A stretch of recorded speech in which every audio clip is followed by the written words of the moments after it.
हरे कृष्णा प्रभु जी, धन्यवाद, प्रणाम। जी स्वागत है। हमारी प्रीति दीदी बुलंदशहर में हैं अभी, और उनके दो बहुत सुंदर और बहुत अच्छे बच्चे हैं। मैं तो थोड़ा समय के बाद मिल रहा हूँ उनसे। छोटे छोटे थे तो तभी से मठ में आते थे अपनी माँ के साथ 2006 से। हाँ, और 2006 में हमारी जो दीदी है ये मठ से जुड़ी और इनका गुरु जी से हरिनाम हुआ, और 2009 में जनकपुरी में इनका हरिनाम हुआ। 2010 में नवदीप धाम में इनकी दीक्षा हुई। दोनों बच्चे हैं, बेटा का नाम कृष्णदास और बिटिया का नाम राधा प्रिया दासी। बहुत सुंदर। तो दीदी, आप कुछ कहो पहले गुरु जी के बारे में, और फिर कृष्णदास जो है वो कीर्तन करेंगे। ठीक है? आप गुरु जी को प्रणाम करके जो भी आपके हृदय में गुरु जी के प्रति भावना है उसको आराम से कहिए। कोई घबराहट नहीं, कोई जल्दबाजी नहीं, आराम से। ठीक। अज्ञानतिम्रान्धस्य ज्ञानाञ्जनशलाकया चक्षुरुन्मिलितं येन तस्मै श्रीगुरुवे नमः। गुरुवे गौरीचन्द्राय राधिकाय तदायले कृष्णाय कृष्णभक्ताय तद्भक्ताय नमो नमः। हे कृष्ण करुणा सिंधु दीनबंधो जगतपते गोपेश गोपिका कांता श्री राधा कांता नमस्तुते। तप्त कांचन गौरांगी श्री राधे वृंदावनेश्वरी वृषभानुसुते देवी प्रणमामि हरिप्रिये।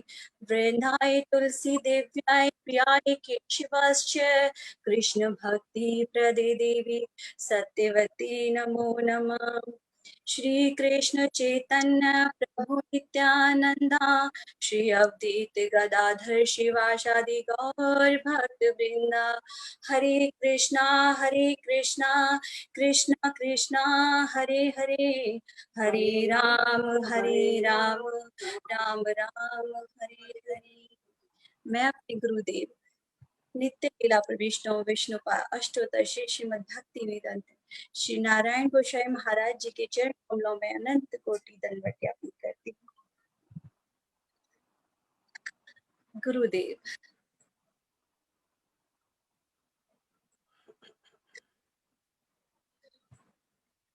गुरुदेव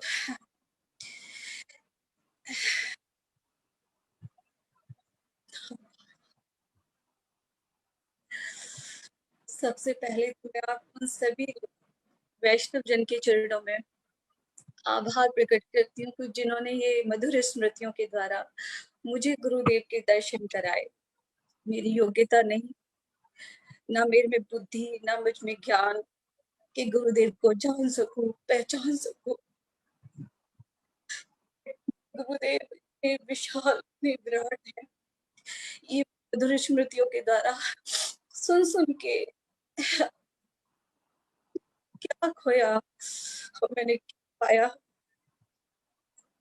मधुर स्मृतियों के द्वारा मैंने गुरुदेव को कुछ अपनी छोटी बुद्धियों के हिसाब से जाना। मैं नोएडा में सन 2006 में गौड़िया मठ मैं गई पहली बार अपने पतिदेव के साथ। संडे को प्रोग्राम होता था, मुझे अच्छा लगता था मंदिरों में जाना पहले से। तो उन्होंने मेरे नेचर के हिसाब से बोले कि शाम को कहीं जाएंगे, चलो प्रसाद वहीं, मतलब खाना बाहर खाएंगे। तो हम गए उनके साथ। तो हमारे पूज्यपाद राधानाथ प्रभु जी के यहाँ पहले बेसमेंट में कथा कीर्तन और प्रसादम की व्यवस्था हुआ करती थी। तो हमें पहली बार जब गए तो कीर्तन कृष्ण कथा मुझे बहुत समझ में आती थी, बड़ा अच्छा लगता था। शादी से पहले ऐसे भाग जाती थी घर से कि कहीं कथा होती थी तो अच्छा लगता था। जब मैंने और मेरे पूज्य पाठ राधानाथ प्रभु जी के मुखारविंद से तो कथा इतनी मधुर मधुर होती है, बड़ा अच्छा लगता था। उसके बाद मृदंग और कीर्तन के साथ जो कीर्तन होता था उसमें एक अलग ही आनंद आता था। उसके बाद एक आलस वाली चीज होती थी कि हारे के घर पे जाके खाना बनाना पड़ेगा, वो भी उसका भी पूरा हो जाता था कि वहाँ से प्रसाद पाकर हम आते थे। अच्छा लगता था, हर बार जाते थे हर संडे में, कभी-कभी नहीं जाते थे। यहाँ जो चीज़ें समझ में आई कि उससे पहले हम बहुत सारे भगवान जी थे।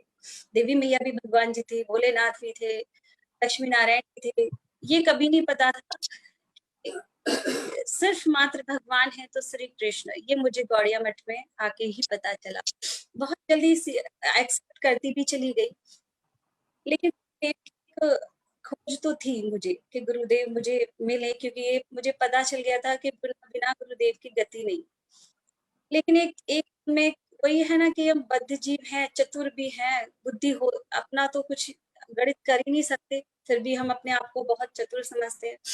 तो ये रहता था कि गुरुदेव तो मैं भी, लेकिन अपनी साइड के बनाऊंगी जो वहां पर जाएंगे और ये चीजें सब कहेंगे। पूज्यपाद राधानाथ प्रभु जी ने मुझे बहुत बार कहा, दीदी आप मेरे गुरुदेव से मिलो।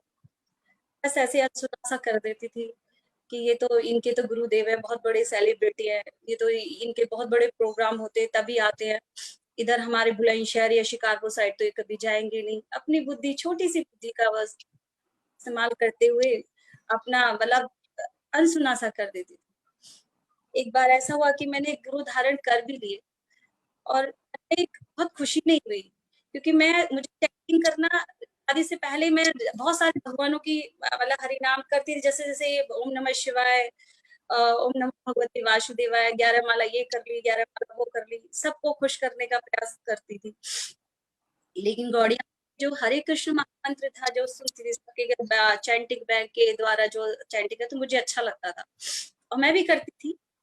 ऐसे मुझे बहुत प्रयास करना पड़ा है, मुझे किसी ने बहुत ज्यादा पुश करना पड़ा हो, मुझे अच्छा लगता था। गुरुदेव में वृंदावन के ही बनाए तो वहां ये सब नहीं था कि तुम्हें चैंटिंग, बस ये था कि तुम ये जो दीक्षा मंत्र दिया यही करो और आगे इससे आगे कुछ नहीं। अब कहाँ ये होता था ना इम्प्रेशन, कैसे जमे गुरुदेव को कैसे खुश करें, और जो चीज हमें आती है वही चीज सामने से गुरुदेव उनको पसंद नहीं है, तो अब बड़ा मन दुखी हुआ कि ये मैंने कैसे गुरुदेव बनाए। विचलित था मन बहुत। एक बार ग्रहण के टाइम पे घर पे ही मैंने बोला, मैं घर पे रहने से मैं कि काम वहां लगे रहेंगे, हरि नाम होगा नहीं, चलो मठ चलते हैं। मठ पे बहुत सारी भीड़ होगी, उस वक्त हम नए नए जुड़े थे। तो हम गए वहां पर मठ पे, तो कोई नहीं था, सिर्फ पूज्यपाद राधा जी नीचे बैठे थे और उस वक्त हमारे श्रीधर महाराज जी भी आए हुए थे, बैठे हुए थे, और मैं अपने बच्चों के साथ वहां पर गई। हरि नाम कोई नहीं था तो हरि नाम ही करने थे। फिर कुछ बातें, हालांकि मैं राधानाथ प्रभु जी से थोड़ा डर सा लगता था, मतलब रेस्पेक्ट के उसमें। तो तब मैंने बोला गुरु प्रभु जी से कि प्रभु जी ऐसे ऐसे बात है, मैंने गुरुदेव मैंने बना लिए बट मेरे को सुकून नहीं मिला, मेरे को शांति नहीं मिली। तब भी गुरु प्रभु जी ने यही बोला, कुछ नहीं बोला कि आप मेरे गुरुदेव से को देखो दीदी, एक बार मेरे गुरुदेव को देखो तो सही। बस वो सारी बातें मैं घर पर लेकर आई। कुछ दिनों के बाद में ये थे यादें मेरे राधानाथ प्रभु जी, उनकी मैं बहुत ऋणी रहूंगी, जन्म जन्मांतर तक ऋणी रहूंगी कि गुरु उन्होंने जी की खुश गुरु जी गुरुदेव की से महिमा मिला। गानी है, गुरु जी की महिमा कीर्तन करना है। हाँ, उसके बाद में फिर जब गुरुदेव जीत प्रभु जी इधर रमन बिहारी गौड़िया मठ जा रहे थे, जीत प्रभु जी, जतिन प्रभु जी, तो उन्होंने बोला कि हम गुरुदेव के दर्शन करने जा रहे हैं और आप भी चलो। तो बस मन में आया कि अब तो मतलब गुरुदेव के दर्शन करने हैं, और हरि नाम का भी मैंने लिया कि अब हरि नाम मुझे गुरुदेव से लेना है, सोचकर ही गए थे, पता नहीं था। तो उन्होंने दर्शन, सबसे पहली बार गुरुदेव के दर्शन करे। मुझे दर्शन करना नहीं आता, मेरी आंखें इतनी शुद्ध नहीं है, मलिन है, सब जो जैसे कहते हैं गुरुदेव का ऐश्वर्य, गुरुदेव की आंखें, ये सब मुझे ज्ञान नहीं था। मैंने गुरुदेव के दर्शन के लिए साधारण तरह हमें भी गुरुदेव ने हरि नाम दे दिया और हम आ गए। तब फिर भी गुरुदेव से कैसे गुरुदेव है, इतनी खुशी हुई कि हाँ अब यहाँ पर हम चैंट करेंगे तो यहाँ पर हमें देखने वाला है कोई, मतलब ये चीज थी कि हमें कोई देखने वाला है, यहाँ पर हम चैंटिंग करेंगे और भजन करते हैं, ये सारी सारी चीजें मन में थी। कुछ दिनों के बाद में ये मेरा पहला गुरुदेव का दर्शन था। गुरुदेव ने पहली बार दर्शन दिया।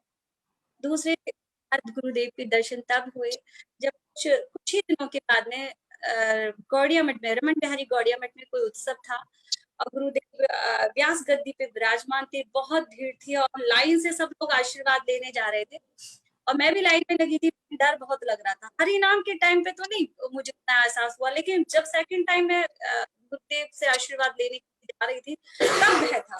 तब सोच रही थी मैं गुरुदेव एक बहुत बड़े सेलिब्रिटी हो गए और थे, और बस ये लग रहा था कि गुरुदेव तो सब कुछ जानने वाले, मैं तो झूठ भी बोलती हूँ, मेरे अंदर तो कपट भी है, ये तो सब जान लेंगे। और एक डरती हुई सी, जैसे कि जब तक मेरा नंबर आया और बस गुरुदेव के चरणों में मैंने सर झुकाया, पहली बार अपने कर कमलों से गुरुदेव ने मेरे सर पे हाथ रखा और मुझे आशीर्वाद दिया। और ऐसे ही सब लोगों को आशीर्वाद देते हुए आगे बढ़ गए। माधव महाराज उस वक्त जल्दी जल्दी से आगे बढ़ा देते थे। ये मेरा गुरुदेव का सेकंड दर्शन था। तीसरी बार दर्शन गुरुदेव का तब हुआ जब गुरुदेव गुरु पूर्णिमा पे वृंदावन में हम लोग गए, आनंद धाम में। वही विशाल रूप में उत्सव था, गुरुदेव व्यास गद्दी पे विराजमान थे, ऐसे लाइन से जाते थे, ऐसे गुरुदेव ने आशीर्वाद दिया, कंठी माला दी और ऐसे सिंपल तरीके से बस गुरुदेव को मैं दूर से ही देखती थी और मेरा कोई अनुभव नहीं, अनुभूति नहीं। गुरुदेव ने मुझे कहा वो आ गई तू, कैसी है तू, ये चीजें नहीं।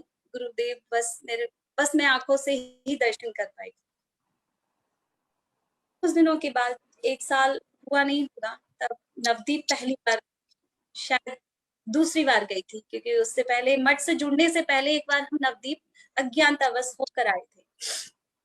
नहीं पता था, नवदीप की महिमा का नहीं मालूम था।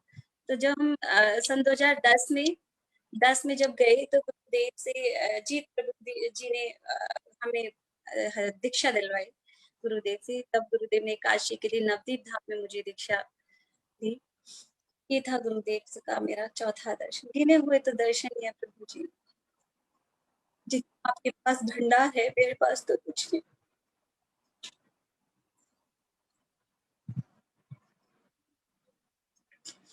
पांचवा दर्शन, पांचवा दर्शन जब गुरुदेव वृंदावन कार्तिक परिक्रमा में आए, तब अस्वस्थ लीला कर रही थी। पांचवा दर्शन वही था और जड़ों से दर्शन मैंने वो अंतिम दर्शन किया। सब गुरुदेव बड़ी स्क्रीन पे दिखाते थे, गुरुदेव जो उनके अनन्य भक्त थे, रोते थे, बिलबिलाते थे। मैं भी एक शिष्य तो हो गई थी, पर वो तड़प तो नहीं थी जो सब लोग रोते थे गुरुदेव के लिए।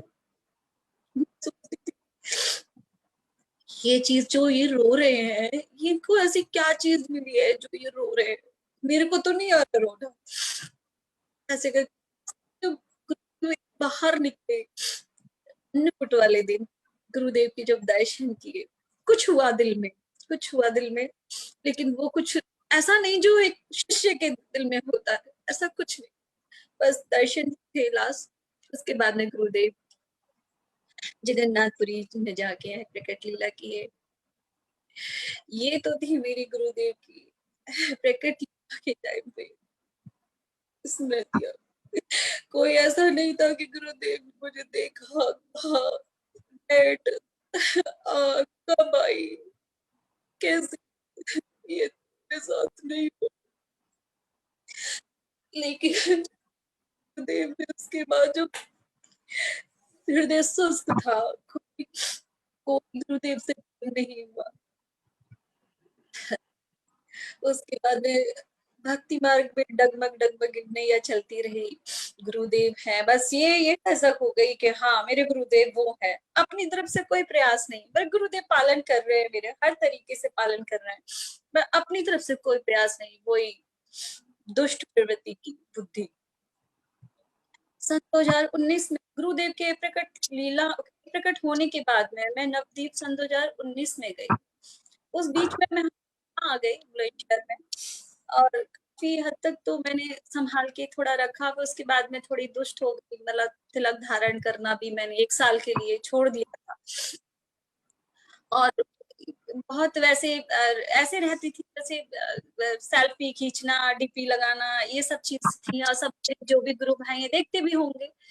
तो एक बार ऐसे दीप धाम जाने का मेरे को अवसर मिला हमारे पूज्यपाद अतुल प्रभु जी के साथ और पूज्यपाद अनिरुद्ध प्रभु जी के साथ, तब उन्होंने तिलक की और गुरुदेव की महिमा उन्होंने मुझे बताई। तो जैसे कभी देखते होंगे तो सरल है ना, वैष्णव है, वो जो भी कठोर शब्दों से भी बोल सकते थे, लेकिन बड़े सरल है कि कैसे आएगी, ये तो जा रही है, भाग रही है, इधर उधर जा रही है। तो उन्होंने कहा तुम तिलक नहीं लगाती, तुम्हारी डीपी में तिलक नहीं दिखता है। हाँ प्रभु जी, मैं तिलक नहीं लगाती। बहुत सारे, तो उन्होंने कहा कि तिलक हमारे गुरुदेव का गौरव है, सम्मान है, इसे इसे कभी नहीं छोड़ना चाहिए। ये चीज हाँ तो चाहती है समझ में प्रभु जी, दुष्ट तो हूँ, समझ में किया। फिर तब से मैंने कहा मैं कि अब मैं गुरुदेव का, चाहे जो कोई भी कुछ भी कहे, मैं तिलक अब नहीं ऐसा करूंगी, किसी के कहने से तिलक ना लगाऊं, ऐसा नहीं करूंगी, अब तिलक में लगाऊंगी। दूसरा एक ये चीज थी कि मेरे मुंह से ऐसा निकलता था, दिखावा करती हूँ मैं बहुत ज्यादा, तो उसमें रहता था गुरुदेव भगवान जो करेंगे, ठाकुर जी जो करेंगे वो होगा, ठाकुर जी करेंगे हाँ हो जाएगा, मतलब धार्मिक बनने का दिखावा करती थी ये शब्दों से। तो बड़े प्रेम से बोला प्रभु जी ने कि तुम ठाकुर जी तक पहुंच नहीं है हमारी, हमारी पहुंच गुरुदेव तक। गुरुदेव इतने दयालु हैं कि अगर तुम उनसे जो बोलोगे वो सब करेंगे, तुम गुरुदेव के समर्पण हो जाओ। तुम ये ठाकुर जी करेंगे, राधा रानी करेंगे, ये सब हमारे बस में नहीं है वहां तक पहुंचना। ये भी चीज मुझे समझ में आई, ये दोनों चीज मुझे समझ में आई। और तब से मैंने जब ये ऊपरली बाह्य रूप से ही मैंने करना शुरू करा, मतलब अभी अभ्यास तो है कि किसी ने मुझे समझाया, एकदम से तो दिल में उतर नहीं है, किसी समझाया हाँ ठीक है, अब बोलने का ऊपरली ढोंग करने का प्रयास करा, तिलक भी धारण किया, तिलक अब नहीं छुटाएंगे, ये निर्णय कर लिया, चाहे जैसे भी है तिलक नहीं छुटाएंगे। अब गुरुदेव अब ये नहीं बोलेंगे ठाकुर जी आप करेंगे, जो गुरुदेव करेंगे। अब बोलना ऊपर से हृदय में तो नहीं है, लेकिन सच है प्रभु जी, मेरे गुरुदेव ना कब से मुझे पाल रहे हैं और कब से मेरे को संभाल रहे हैं। ये वाली बुद्धि मेरे में जो नहीं थी वो अब मुझे प्रकट लीला में भी जो मुझे अनुभव करा रहे हैं वो मेरे गुरुदेव हैं। एक पल में जब मेरे को अनुभूतियां हो रही हो, उसी पल में इतने सारे वैष्णव, इतने सारे शिष्य अपनी अनुभूतियां बता देंगे। क्या मेरे इतनी जगह प्रकट होके, इतनी जगह एक है अप्रकट लीला हम बोल रहे अप्रकट है, लेकिन गुरुदेव अप्रकट होके इतने सारे लोगों का भरण पोषण, इतने सारे लोगों की जीवन, इतने सारे लोगों को गले लगाना, इतने सारे लोगों को प्रेम करना, ये छोटा छोटा सा मेरी छोटी बुद्धि में अब आता है। अब आता है यूं कि मेरे जीवन में गुरुदेव ने ऐसे ऐसे चीजें करी है ना, मेरे पास शब्द नहीं है और न ही मैं उनको शब्दों में बोल पाऊंगी। एक गुरुदेव की अनुभूति मेरे सपन की है, हालांकि कभी गुरुदेव ने इतने दिनों में कभी सपना नहीं दिया, पिछले साल की बात है। सब लोग कहते हैं गुरुदेव में ये सिद्धि के सपने में, गुरुदेव ने हमें वैसे किया, ये सारी चीजें मेरे को गुरुदेव से शिकायत रहती थी। अब मैं करती हूँ, अब तो मुझे है कि अब किसी से ना कहें तो गुरुदेव के सामने बैठ जाती हूँ और कहूंगी ये चीजें हो रही है मेरे साथ, ऐसा क्यों है।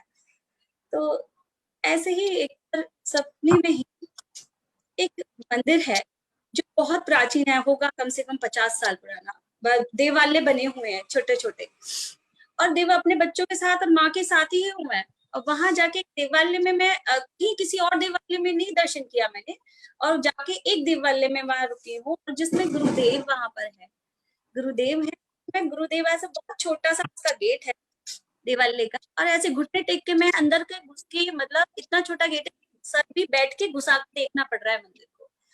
तो गुरुदेव के हाथ में एक पात्र है जिसमें पहले बेल में काजल पालते हैं, और उस मंदिर में बहुत छोटा सा मंदिर है, मंदिर की साइड में ही हमारे पूज्यपाद विजय कृष्ण दास प्रभु जी बैठे हुए हैं, साइड में खड़े हैं। और मंदिर कैसा है, वह मन में ही सोच रही हूँ कि ये मंदिर तो भोले बाबा का है, हमारे गुरुदेव तो राधा कृष्ण के उपासक हैं, मगर यहाँ तो राधा कृष्ण के विग्रह ही है। और अंदर उसके अंदर चारों तरफ दीवार के भोले भोले बाबा की चेहरे की आकृतियां निकल रही हैं, मतलब दीवारों से ऐसी बनी हुई है उसकी दीवार। और एक छोटा भोले शिव परिवार भी है। गुरुदेव बिल्कुल पतले-दुबले जैसे देखती हूँ वीडियो में वैसे ही हैं।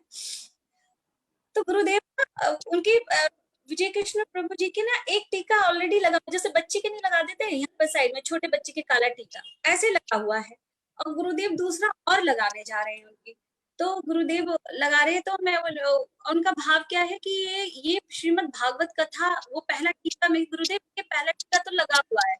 तो वो पहला टीका क्यों लगा हुआ है कि उनका भागवत कथा सुनने से से मैया की तरह से तिलक लगाती है ताकि नजर ना लग जाए, इस कारण वो पहला टीका।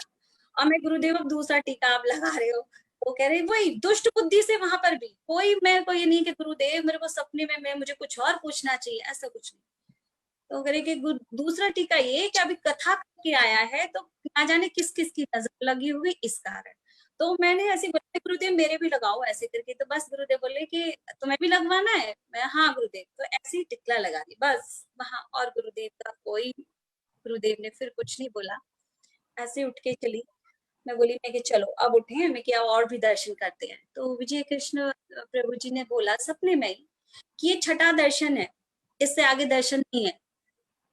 तो ये सोचा मैं उठ गई, उठ के वही कपट बुद्धि से सपने में भी देखो, सपने में भी दुष्ट बुद्धि, थोड़ी दूर जाके से बोली मैं कि झूठ बोल रहे हैं, मैं कि ये तो इतना सुंदर मंदिर है, इस मंदिर का दर्शन करेंगे। मैं ये मंदिर क्यों बनाया, दर्शन के लिए तो बनाया, मैं कि चल दर्शन करते हैं। अपने बच्चों को लेकर गई और वो मंदिर की सीढ़ियां बड़ी छोटी छोटी सी, उस पे एक पैर मेरा बच्चे में कि ये बड़ी विचित्र सीढ़ियां हैं, मैं कि इस पे तो हम चढ़ भी नहीं पाएंगे, लेकिन होगा कुछ चमत्कार जरूर होगा, जैसे कि वैष्णो माता की जो गर्भजून की गुफाएं उसमें घुस जाते हैं, ऐसे हम इस पे भी चढ़ जाएंगे, वहां पर अपनी भी युक्ति जल लड़ा रहे। तभी दो ऐसे आए और बोले ऐसे खड़े होके राधे राधे जी ऐसे करके, मैं राधे राधे, झट से उसमें से एक व्यक्ति ने मुझे पीछे करके आगे बढ़ा सीढ़ियों पे, जैसे सीढ़ियों पे बढ़े वो धड़ाम से नीचे गिरे। मैं एकदम से अचंभे से रह गई, वो मैं कि ये तो गिर गए, मैं क्या अब नहीं जाएंगे, दर्शन कैंसिल, दर्शन नहीं करे हमने। और मैंने कहा मेरी माँ तो ऊपर जरूर गई होगी, वो तो मानती नहीं है बिना दर्शन के। तो मम्मी को चीखने लगी। एक वही गुरुदेव की मेरे पास अनुभूतियां सपने में है, ना मुझे पता कि गुरुदेव मुझे क्या समझाना चाहते थे, ना मुझे पता, बस मुझे पता है सपने में गुरुदेव थे। तो वो सपना तो मेरे लिए दुर्लभ है। और एक इस सपने को सजो के रखी हुई थी, और आज मैंने इस यही मैंने अपनी अनुभूतियों में आपको ये सुना दिया।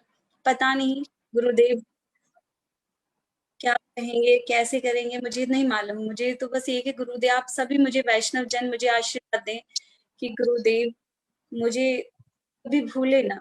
मैं दुष्ट हूँ, मैं कपटी हूँ, मैं ठगी भी हूँ, मैं सब हूँ,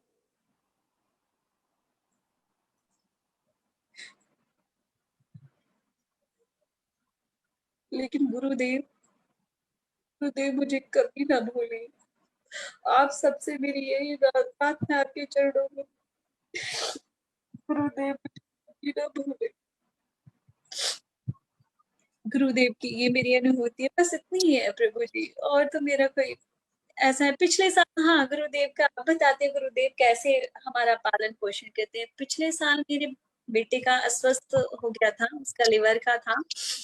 कहाँ से मैं यहाँ आके बुलंदशहर में, यहाँ कोई गौड़िया संप्रदाय से कोई लेना देना नहीं, कोई जानता नहीं, कोई हम लोगों की फीलिंग्स भी नहीं जानते, हम बिल्कुल अलग हैं। लेकिन एक चीज है, तिलक को देख के सब खुश होते हैं। हम तो वो उस योग्य भी नहीं है, तिलक भी तो सब लोग ही जानते हैं कि मैं इतनी दुष्ट हूँ, तत्पर भी इस तिलक को धारण करके सब लोग प्रेम करते हैं। मेरे बेटे का ई गुरुदेव की मैं ये नहीं करना कि मैं बस सिर्फ अपने गुरुदेव का बताना चाहती हूँ कि गुरुदेव कैसे कैसे पालन करते हैं।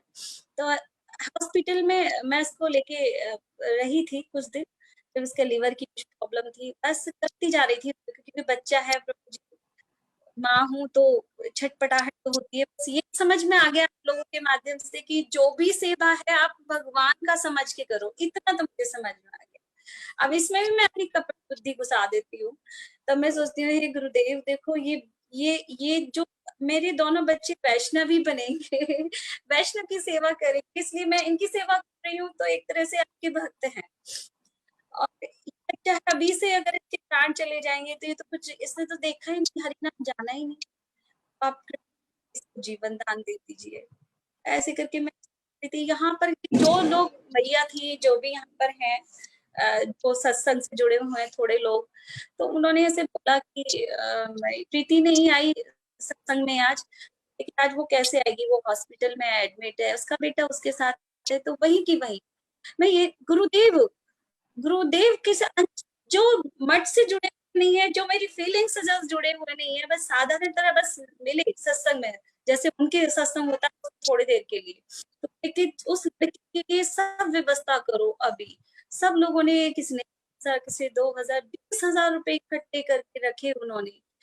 मेरे को गुरुदेव ने मतलब वहां पे मैं ये सोच के गुरुदेव क्या कैसे कैसे व्यवस्था कर रहे, किसी के आगे झोली फैलाती, किसी से कर्ज मांगती तो शायद कोई न देता। मेरे गुरुदेव पालनहार है। मेरे मेरे को थोड़ा अभिमान था कि ना मैं तो अपने बच्चे को जॉब करके पाल लेती हूँ, पाल लूंगी ऐसे करके। 1 साल से देखो ये सारी चीजें हो रही है, बिल्कुल गुरुदेव मुझे घर बिठाए ऐसे पालन कर रहे हैं, बहुत अच्छा पालन कर रहे हैं। ये सब मेरे गुरुदेव की ही महिमा है। ये कहते हैं ना कि अब मैं तो यूं हूँ, है ही नहीं कुछ भी, सरेंडर है गुरुदेव के लिए, कुछ है नहीं, पिता नहीं, बुद्धि सिर्फ छल है, जो भी है कब के अलावा बस कुछ नहीं है। बस एक चीज है कि मैं जैसे भी हूँ गुरुदेव आपकी हूँ। गुरुदेव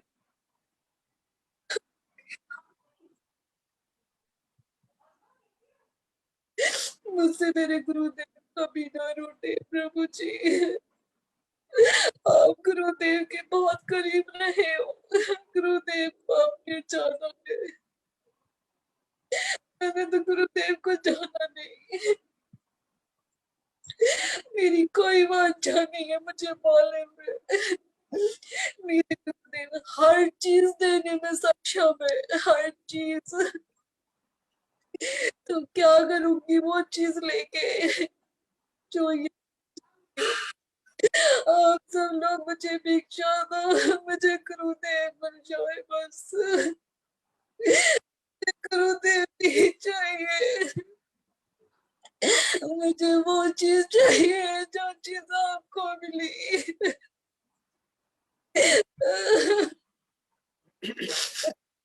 मुझे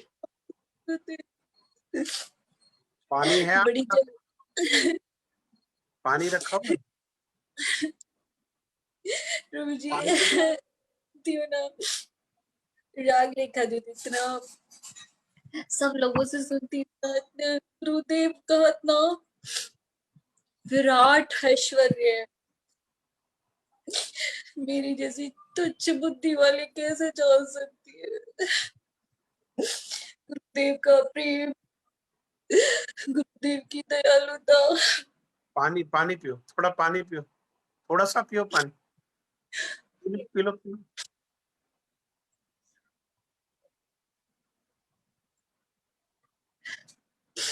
और कोई बात है मन में? प्रभु जी नहीं, मैं यही अपनी बाड़ी को विराम देती हूँ। कीर्तन करेगी गुरुदेव मेरी बिटिया बच्ची, एक ठीक है, छोटा करो सा कीर्तन। करो करो। दीदी मैं इधर आ रही हूँ।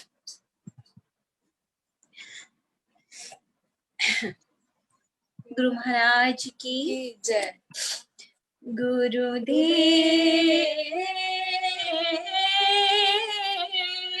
कभी मोरा से दिन हावे, गुरुदेव कभी मोरा से दिन हावे, मनीष तेरे करी निर्जन बसिया, कृष्ण नाम गावो जावे, संसार फूकार काने ना शिवे, देह रोग दूरे रावे, कबे मोरा से दिन हावे, कबे कबे मोरा से दिन हावे।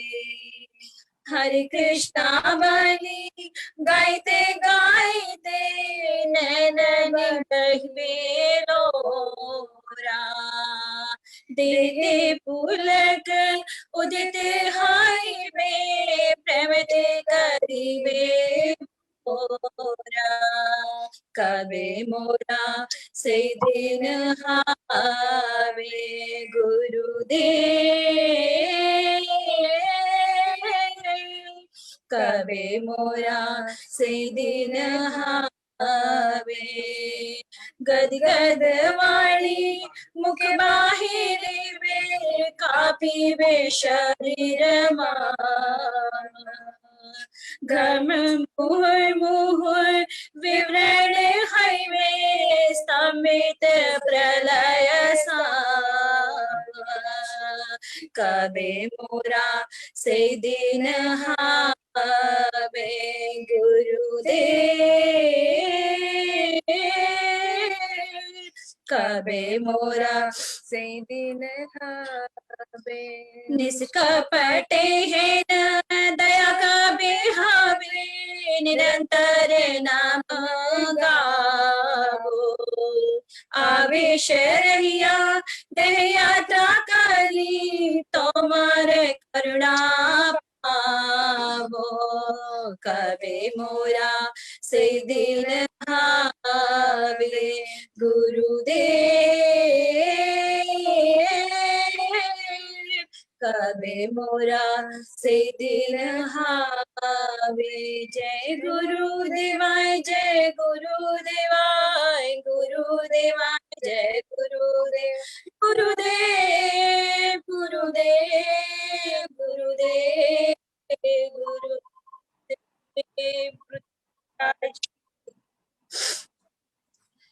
आपने आज सबको रुला दिया। और देखो, हमारे जीवन में कभी कोई समस्या होती है तो समस्या के लिए भी गुरुदेव के सामने रोना, ये भी बहुत बड़ी बात है। और उससे भी बड़ी बात है गुरुदेव के लिए रोना। गुरुदेव से रोना बहुत अच्छा है, और गुरुदेव के लिए रोना ये बहुत बड़ा साधन है।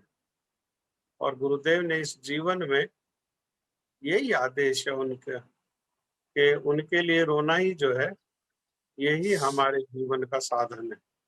जैसे तैसे हम उनके लिए रोएं, बहुत अलंकारित भाषा में और बहुत विद्वता दिखाते हुए गुरुदेव की महिमा को गायन गाया किया जा सकता है, वो भी एक तरीका है।